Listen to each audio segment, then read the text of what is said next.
Halo, ketemu lagi dengan gue Mike. Dengan gue Peter. Hari ini kita cerita-cerita ya tentang contoh manner ya. Mungkin kita cerita yang lucu-lucu aja ya. Ya.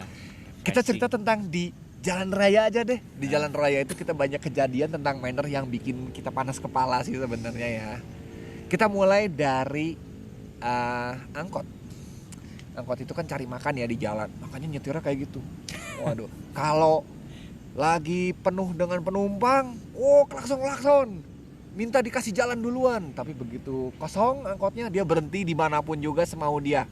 Kalau kita klaksonin dia teriak-teriak, kita tuh cari makan di sini. Nah, emangnya kita nggak cari makan ya? Semua juga cari makan bro. Ya. Kita harus ngalah sama dia cari makan ya udah. Nah, ada satu kejadian lucu ya. Waktu itu saya naik motor. Ini angkot di paling kiri jalurnya harusnya belok kiri langsung. Dia berhenti masih jauh dari belokan. Di sebelah kanan saya tuh macet semua. Motor nggak bisa kemana-mana. Harusnya angkot itu tuh maju dan belok kiri lancar. Tapi dia berhenti nungguin penumpang. Ya, saya klaksonin. Wah, supirnya teriak-teriak dari jendela, marah-marah. Gak lama di belakang saya ada yang menunggang motor juga, badannya gede banget. Digebrak angkotnya. Ceger, kamu mau jalan atau mau saya bakar angkotnya? Supir angkotnya langsung jalan. Masa sih harus kayak gitu ya? Mungkin Peter juga ada cerita untuk di jalan raya. Banyak ya? Banyak sih, kayak salah satunya beca juga lawan arus seperti itu. Dan saya lihat juga itu becanya ya nasibnya apa? Ya ditendangin orang. Saya lihat itu becanya ditendang sampai hampir kejungkel gitu. Gimana kalau ibu pejabat yang mau masuk ke sekolah terkenal di Bandung, karena menghalangi jalan dia mau digembok sama dishub, tapi dia ngeluarin kartu anggota pejabat, kartu sakti. Saya istri pejabat, jadi nggak boleh digembok mobilnya. Gimana tuh? Egois, satu kata aja buat dia. Oke, tuh ya pesan ya. Don't be that guy. Dan saya juga pernah baca itu masih mending ya angkot digebrak terus beca ditendang itu masih mending.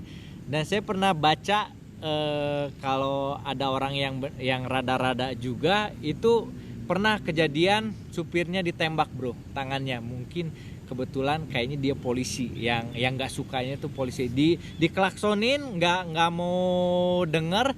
Dimarahin, supir angkotnya diem aja dan dia sibuk ngitung uang. Saya baca di situ dia cuek dan hitung uang, akhirnya dia ditembak ya. Tangannya ditembak. Kalau saya pernah lihat di Rusia, mungkin ini mungkin ini suatu gerakan. Jadi itu ya mereka itu disebutnya apa? Aktivis itu loh, aktivis. Ya. Yang pengen supaya mobil itu tidak menyetir ke trotoar. Yes. Ya. Pernah saya juga. Setiap kali ada mobil yang menyetir ke trotoar, ditempelin stiker di depannya.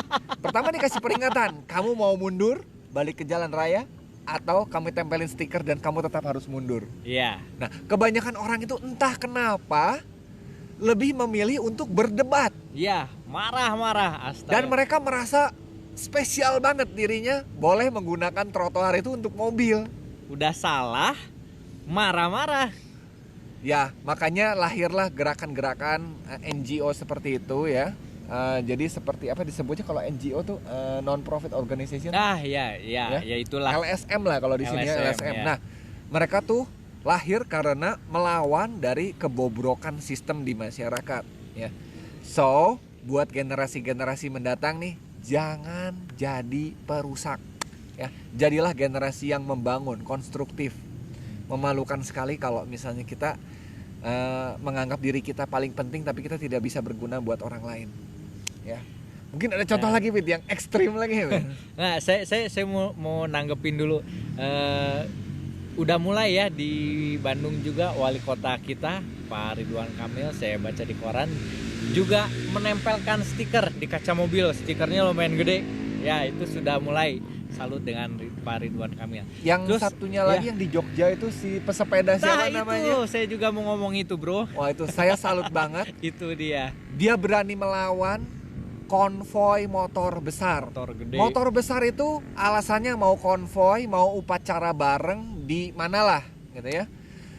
Kalau menurut pandangan saya juga saya setuju dengan si orang Jogja pesepeda itu siapa ya namanya, saya lupa lah. Yaitu motor besar itu bisa pergi sendiri-sendiri menuju ke tempatnya tanpa harus dikawal polisi, tanpa harus iring-iringan dan menerobos lampu merah. Sampai di tempat upacara itu nggak ada alasan harus menutup jalan hanya untuk para VIP itu, ya.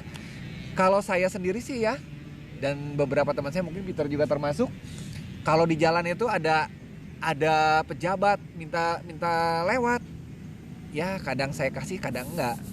Tapi kalau ambulans saya pasti minggir. Saya pasti minggir karena mereka sudah jelas membutuhkan. Ya, wajib ya. Kalau pejabat pengen lebih cepat ya beli helikopter aja deh, daripada pakai mobil ya gangguin kita yang di jalan. Kita kan nggak bisa beli helikopter. Gitu. Bener nggak? Betul. Oh iya, saya juga pernah lihat nih, Bro, di video klip apa sih ya, pasukan bukan pasukan tapi pengawal, tapi yang TNI itu pas pampres, ya, pengawal VIP ya. Cuma dia bukan mengawal presiden tapi mengawal orang, entahlah orang biasa atau ya mungkin pejabat, dan itu udah jelas macet. Oh, bukan pas pampres, patwal mungkin ya, patwal. Iya, mungkin itulah. Dan lawan arah, bener-bener lawan arus. Itu dengan arogannya harus minggir di jalur yang sana. Motor dia itu nabrakin motor orang lain, ya. Bener-bener ditabrakin, ya, itu biar suruh minggir. Itu ada. Jadi jangan menganggap diri itu paling penting, ya. Kita harus peduli sama orang karena kita makhluk sosial, ya.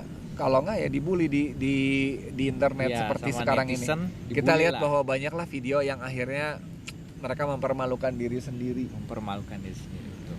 Dan yang satunya lagi, kalau Anda bicara lebih baik ya, Anda pikirkan dulu mau bicara apa. Jangan sampai kata-kata Anda itu mempermalukan diri Anda. Contohnya ada seorang pejabat yang bilang, kalau saya menjelek-jelekan beliau, saya akan jalan dari Jogja ke Jakarta. Apa yang terjadi? Ternyata kalau misalnya orang Tempo atau orang Kompas ngasih lihat videonya lagi 10 tahun yang lalu atau 15 tahun yang lalu, pada saat dia lagi jelek-jelekin si orang lain itu. Terus ditanya, kok nggak jalan dari Jogja ke Jakarta? Ya, itu salah satu manner yang kalau kamu tidak tahu, ada kalanya lebih baik kamu diam. Silence is golden. Betul. Setuju, Bro. Ya, mungkin segitu aja cerita lucunya. Nanti kita lanjut lagi lain kali ya. See you teman-teman.